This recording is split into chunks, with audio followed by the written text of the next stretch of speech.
इम्कानी बोर्ड अचण ऐं गुज़रियल बोर्ड दौरान जेके तबाहकारियूं थियूं ऐं उन्हनि औरतुनि सां जेके मसला पेश थिया उन सिलसिले में शाहदादकोट जे टाउन हॉल में औरतुनि जो कॉन्फ्रेंस थी गुज़री आहे। अचो त उन्हनि सां ॻाल्हायूं त उन्हनि जी इम्कानी बोर्ड जे हवाले सां कहिड़ा दरपेश मसला ईंदा ऐं उन इम्कानी बोर्ड खे बचाव करण जे लाइ कहिड़ा उपाउ वठण जे लाइ कहिड़ियूं तजवीज़ूं कनि पिया। सरकार वाक़ुफ़ हुई उन खां बाद में जेका 2010 जी बोर्ड आई उन खां बि असां सरकार वाक़ुफ़ हुई। वरी 2011 वरी हाणे वरी चवनि था त 2012 वारी बि बोर्ड ईंदी।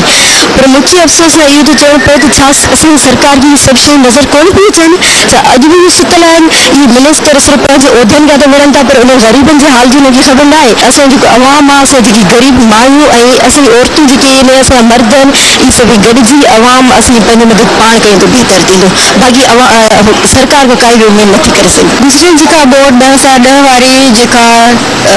महाबोर्ड हुनमें ख़ासि करे जेके छाजे करे मर्दनि खां वधीक औरतूं ॿार ऐं जेके माज़ूर असांजा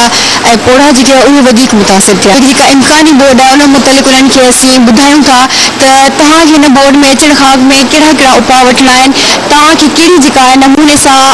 पंहिंजी मालूमात रखणी आहे ऐं अॻुवाट में जेको आहे तव्हांखे कहिड़ी प्लानिंग करणी आहे, पंहिंजो सामान किथे रखणो आहे ऐं कहिड़ी जॻह ते तव्हांखे जेको आहे सो वञिणो आहे ऐं पंहिंजी जेका आहे जान बचाइणी आहे। वधि में वधि जेको औरतुनि जो नुक़सानु थियो उहो थियो त इंटरनली उन्हनि खे टॉर्चर करे वियो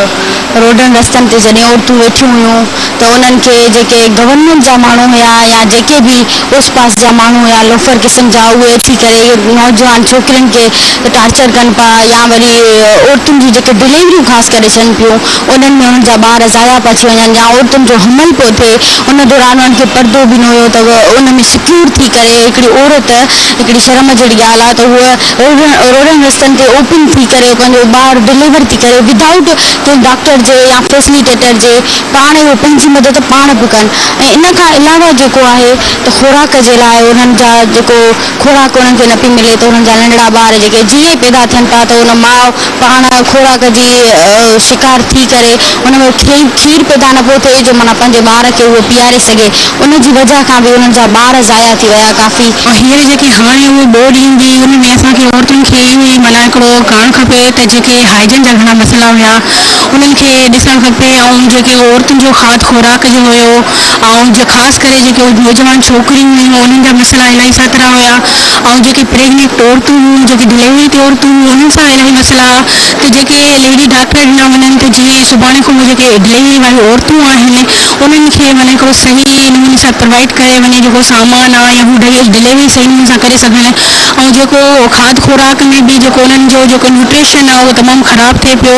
उन्हनि खे अगरि ॾिनो वञे त हू सही नमूने सां माना ॿार जो जेको खाद खुराक आहे